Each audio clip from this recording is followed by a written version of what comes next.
এ বিষয়ে বিস্তারিত জানাতে ঝিনাইদহ থেকে সরাসরি যুক্ত রয়েছেন সহকর্মী শাহরিয়ার আলম সোহাগ। তার কাছে যাচ্ছি। সোহাগ, অভিযানের প্রথম দিনে তো কোনো আলামতেই উদ্ধার হয়নি। আগামীকাল কি ফের অভিযান চালানো হবে কিনা গোয়েন্দা পুলিশের পক্ষ থেকে কোনো ব্রিফিং করা হয়েছে?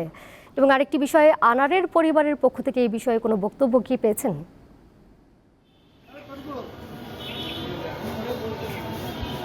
দোলা, আপনি যেমনটি বলছেন, চাঞ্চল্যকর ঝিনাইদহ ৪ আসনের সংসদ সদস্য আনোয়ারুল আজিম আনার হত্যা মামলার যে আলামত, মোবাইল উদ্ধার, গ্যাসবাবুর ফেলে দেওয়া পুকুরে ৩টি মোবাইল উদ্ধারের অভিযান শুরু করেছে ঢাকা থেকে আসা ডিবির একটি দল। বুধবার সকাল থেকেই এই দুটি পুকুরই অভিযান পরিচালনা করা হয়।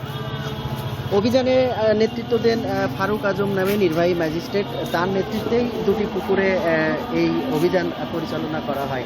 এছাড়াও ঢাকা থেকে হেলিকপ্টার যোগে দুপুর 12:30টার দিকে এই অভিযানে, মোবাইল উদ্ধার অভিযানে যোগ দেন ডিবি প্রধান হারুনুর রশিদ। এরপর তিনি সাংবাদিকদের সাথে ব্রিফ করেন।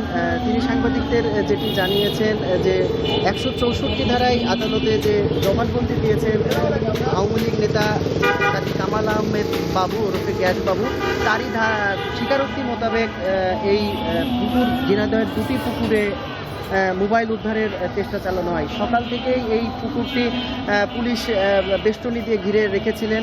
কোনো সাধারণ মানুষকে এই পুকুরে নামতে দেওয়া হয়নি।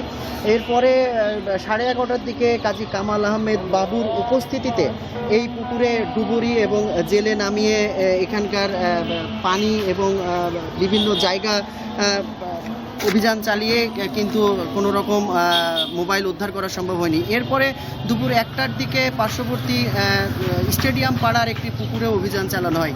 সেখান থেকেও আসলে মোবাইল উদ্ধার করা সম্ভব হয়নি।